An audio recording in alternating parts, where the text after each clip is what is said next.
On behalf of the Asian Infrastructure Investment Bank, I'm delighted to have the chance to join the event. I want to express my gratitude to the Partnerships in Environmental Management for the Seas of East Asia for the opportunity to speak here, and my congratulations to you and also to the Government of Cambodia for hosting this excellent event. This conference provides a great opportunity to engage with partners on promoting the blue economy. I'm only sorry that I can't be with you in person. I've just returned from the UK, where I was attending the COP26 meetings in Glasgow, and have to return to Beijing. This conference is very important because of the enormous opportunity that the blue economy represents in terms of the sustainable use of ocean resources for economic growth, improved livelihood and jobs, and ocean ecosystem health. As you all know, the world's oceans provide many benefits. Seas and oceans cover more than 70% of the world's surface and sustain 80% of life on this planet. They produce over half the world's oxygen and store 50 times more carbon dioxide than our atmosphere. And in this region, East Asia, seas are especially significant. It's home to over 30% of the world's mangroves, which have extraordinary benefits in terms of biodiversity, but also protection from climate risks. Countries in this region account for about 80% of the global agriculture and 60% of fisheries supply and production, and a vast amount of ocean-going international shipping traffic also passes through these waters.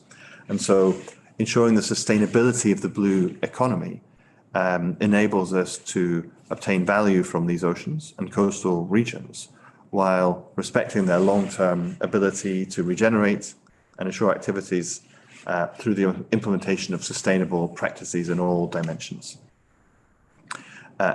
Today's topic is particularly important because ocean investment is complex in nature, more complex perhaps than the typical land-based infrastructure investment.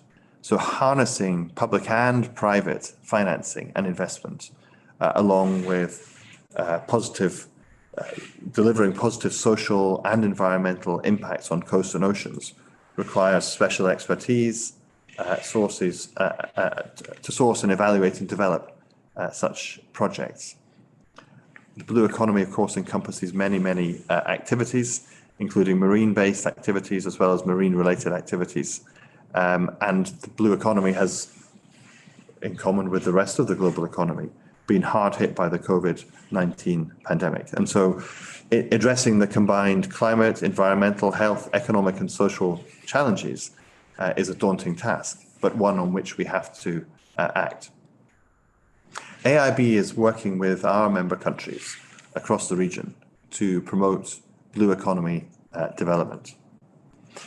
Of course, AIB is a young organization. As the first new multilateral development bank of the 21st century. We were founded in early 2016. Today we have 103 members all around the world. We're a young organization and our focus is essentially on supporting infrastructure projects, land-based infrastructure in the main, which supports the sustainable economic development of our members, and particularly low and middle income countries in Asia.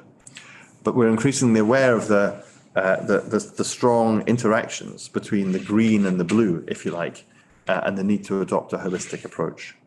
And we're committed to being at the forefront of the global sustainability agenda. We were created at the same time as the Paris Agreement was signed, just a few months after the Sustainable Development Goals were agreed. And so these are part of the DNA of our bank, if you like. And we've, as part of our commitment to high standards, we've adopted best practices in terms of our environmental and social safeguards and our objectives. Last year was the 5th anniversary of AIB, and we adopted our first corporate strategy where we identified our focus. And our focus is on financing infrastructure for tomorrow. Infrastructure for tomorrow means the kind of infrastructure that our members are going to need for the next few decades of their development. And that may be quite different to what was needed in the past. And so to that end, we identified 4 major priorities. Green infrastructure, particularly focused on climate change, but also biodiversity and wider green objectives. Connectivity and regional cooperation to promote trade and engagement between our members. Technology is critical, and so our third priority is technology-enabled infrastructure, both investing in digital connectivity itself and also the application of digital technology to make the most of the infrastructure that we're investing in. And finally, mobilizing private sector capital, because the scale of the needs in this space are so huge that official sources alone cannot manage. And all of these thematic areas contain cross-cutting benefits that link to the blue economy. Obviously, climate change is crucial, and you're all aware of this.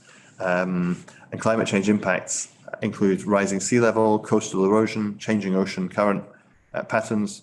And so green infrastructure includes financing for climate change mitigation, also adaptation and resilience, and other environmental benefits. And to scale that up, we've set ourselves an ambitious target that by 2025, at least 50% of our financing should be climate related. Obviously, connectivity and connecting economies is vital to trade and economic growth, and ocean connectivity is absolutely critical to trade, but also has known impacts. And so that priority includes improving connectivity in Asia and promoting regional cooperation through the adoption of sustainable practices. Technology-enabled infrastructure means that we want to make our infrastructure more sustainable, more efficient, and more resilient. And finally, as this conference shows, fulfilling the potential of the blue economy requires scaling up private capital mobilization. And so we're working to develop innovative financing and investment products to mobilize private finance at a large scale. Obviously, environmental and social sustainability is mainstreamed through everything that we do. We apply the bank's environmental and social framework, a policy that was updated earlier this year, to every project that AIB finances, and we assure that our support to our clients will achieve environmentally and socially sustainable development outcomes in line with the highest international standards. I want to give you a couple of examples of projects and initiatives that we've already financed that contribute also to the development of the blue economy. I want to highlight two of them. In the Maldives, the Greater Mali Waste to Energy project is establishing a sustainable regional solid waste treatment system in the Greater Mali capital region. Projects designed to ensure the safe disposal and recycling of waste, reducing greenhouse gas emissions on the island, and generating electricity from waste to energy. In Indonesia, we're supporting the Mandalika Urban and Tourism Initiative. It's the southern coastal area of Lombok Island in Indonesia, and we're providing $250 million in loans for this project. The project's anticipated to have a wider range of environmental and social benefits, and we're working closely with the local communities to make sure that this project is implemented to the highest standards. We're also exploring ideas to develop greening ports, offshore renewable energy, promotion of maritime connectivity. For example, we've financed also the development of the Duqm port in Oman. And we're forging new partnerships to crowd in private capital to sustainable infrastructure projects, while applying and also transferring our high standards as a multilateral development bank to private sector co-financiers and clients. For example, under the Asia Climate Bond portfolio, we've developed a climate change investment framework in partnership with Amundi and the Climate Bond Initiative to set a clear definition and approach for Paris alignment in the capital markets, allowing investors to identify and engage with bond issuers to better align financing with the three goals of the Paris Agreement on mitigation, adaptation, and also directing financial flows to the Paris Agreement. We've developed a sustainable development bond framework for our own bond issuances to ensure that we're meeting the best standards also. It's increased the transparency in terms of environmental and social impacts generated by AIB's financing, and the framework applies to all of the debt issued by AIB in all markets, in all currencies. which reflects our holistic approach to promoting sustainable development through sovereign and non-sovereign investment operations. So we are committed to financing infrastructure for tomorrow. We're committed to, as this institution grows and develops in the coming years, to investing to support sustainable practices in our members and sustainable projects. And that includes investment in projects which have benefits also for the blue economy. So I'd like to express again my sincere thanks to the organisers of this conference. I hope very much that this conference is a great success. I hope that we can deepen our partnership and work together with many of you who are taking part in this event to ensure that we can develop and finance the projects that help to deliver the agenda that you're discussing today. Thank you very much indeed.